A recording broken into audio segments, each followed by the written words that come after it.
আমাৰ অসমত এতিয়া আন্দোলন নাই, ধৰ্ণা নাই, ধৰ্মঘট নাই, পিকেটিং নাই।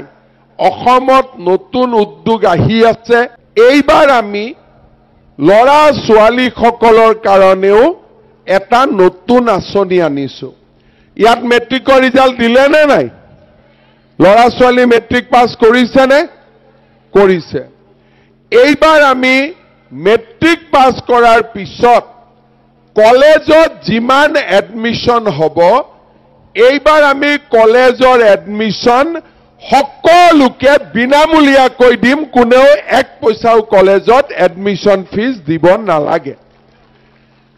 তাৰ উপৰিও যিবিলাক ছোৱালীয়ে কলেজত এডমিশন ল'ব, সেই ছোৱালীবিলাকে কলেজত এডমিশন লোৱাৰ লগে লগে তেওঁলোকৰ বেংক একাউণ্টত মামাই পঢ়িবৰ কাৰণে 10,000 টকাকৈ বছৰি জমা দিব।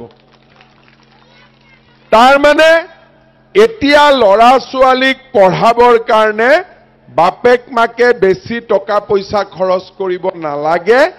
আমি ল'ৰা ছোৱালীক কলেজতো বিনামূলীয়াকৈ এডমিশন দিম।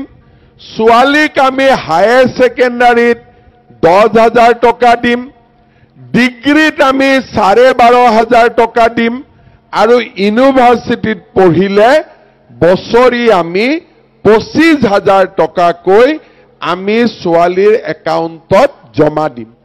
তাৰমানে এতিয়াৰ পৰা দেউতাক মাকে ছোৱালীৰ পঢ়াৰ কাৰণে চিন্তা কৰিব নালাগে। আমি ছোৱালীৰ পঢ়াৰ ওপৰত কিয় গুৰুত্ব দিছো? এই যে চৰকাৰী চাকৰি ওলাই আছে, তাৰ 30% ৰিজাৰ্ভেশ্যন হ'ল ছোৱালীৰ।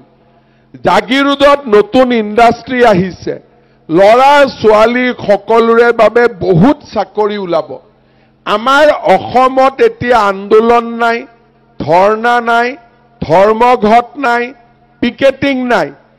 এবাৰ চিন্তা কৰক, কোনে আমাক ভেকচিন দিলেহেঁতেন, কোনে আমাক হস্পিটালৰ ব্যৱস্থা কৰিলেহেঁতেন, আৰু মোদী ডাঙৰীয়া নাথাকিলে আমি কিমানজন মানুহ মৃত্যুৰ মুখত পৰিলোহেঁতেন। কিন্তু নৰেন্দ্ৰ মোদী ডাঙৰীয়া ভাৰতৰ প্ৰধানমন্ত্ৰী থকাৰ কাৰণে আজি আমি একো অসুবিধাত পৰা নাই। আৰু আমি সকলোৱে লগ হৈ আজি কোভিডৰ পিছতো আমি এনেকে নিৰাপদে থাকিব পাৰিছো। শ্ৰদ্ধা ৰাইজ, কোভিডৰ সময়ত মোদী ডাঙৰীয়াই আমাক বিনা পইচাত চাউল দিয়া আৰম্ভ কৰিছিলে আৰু আজিলৈকে চাউল চলি আছে। কোভিডৰ সময়ত মোদী ডাঙৰীয়াই আমাক আয়ুষ্মান ভাৰতৰ কাৰ্ড দিছিলে যে 5 লাখ টকালৈকে আমি বিনামূলীয়াকৈ ট্ৰিটমেণ্ট কৰিব পাৰোঁ। আৰু আজিলৈকে আমি ৰেচন কাৰ্ডখন থাকিলে, কাৰ্ডখন দেখুৱালে আমি মেডিকেলত 5 লাখ টকালৈকে বিনামূলীয়া ট্ৰিটমেণ্ট ল'ব পাৰোঁ। শ্ৰদ্ধা ৰাইজ, মোদী ডাঙৰীয়াই আমাক উজ্বলা গেছ দিলে, গাঁৱে গাঁৱে বিদ্যুতৰ পোহৰ আনিলে আৰু আমাক জল জীৱন মিছন আঁচনিৰ অধীনত বিশুদ্ধ খোৱা পানী দিলে। মোদী ডাঙৰীয়াৰ আশীৰ্বাদত, অসমৰ ৰাইজৰ আশীৰ্বাদত মই 3 বছৰ আগতে মুখ্যমন্ত্ৰী হৈছিলোঁ। সেই সময়ত মই ৰাইজক কৈছিলোঁ যে ৰাইজ, আপোনালোকে যদি মোক চৰকাৰ কৰিব দিয়ে, আমি অসমত 1 লাখ যুৱক যুৱতীক চৰকাৰী চাকৰি দিম আৰু চাকৰি দিওঁতে কোনো দালালে 1 টকা খাব নোৱাৰিব। আপোনালোকে মোক মুখ্যমন্ত্ৰী পাতিলে।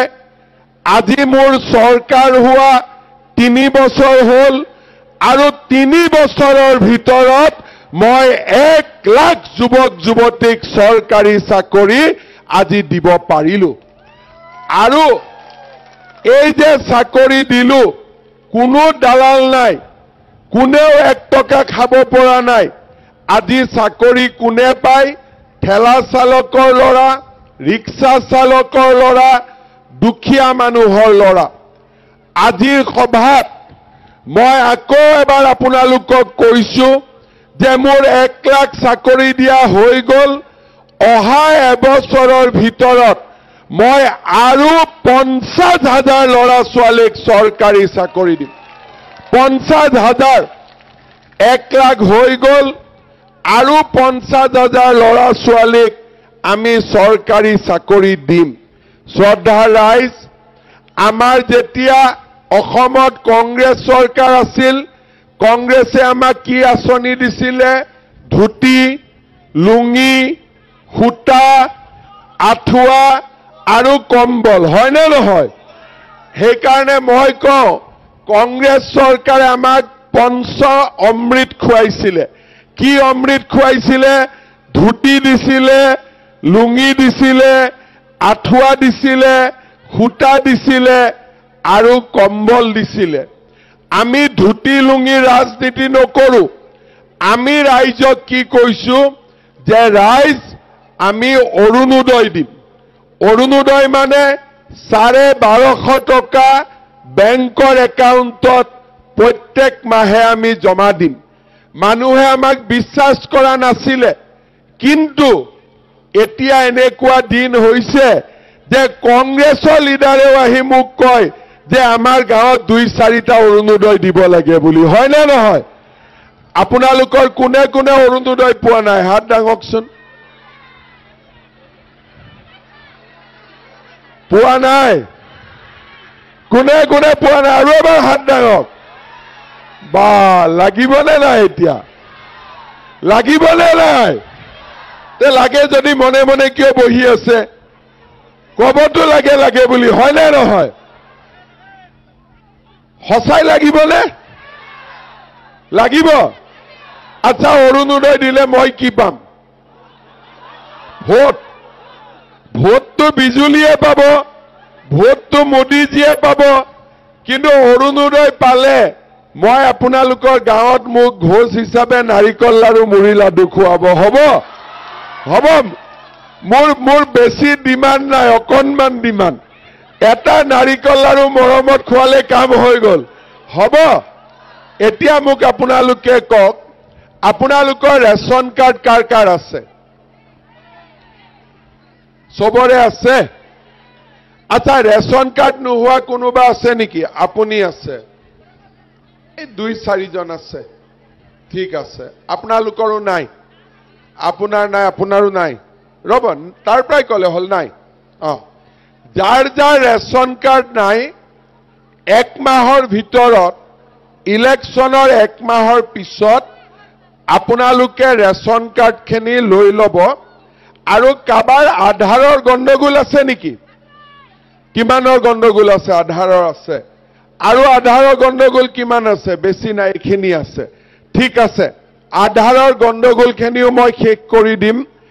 এতিয়া অৰুণোদয়ৰ ক্ষেত্ৰত এইবাৰ আমাৰ চৰকাৰে এটা সিদ্ধান্ত লৈছে যে দুধনৈ সমষ্টিত যিমান মানুহৰ ঘৰত ৰেচন কাৰ্ড আছে, আমি সকলোকে এটা এটা অৰুণোদয় আঁচনি দিম।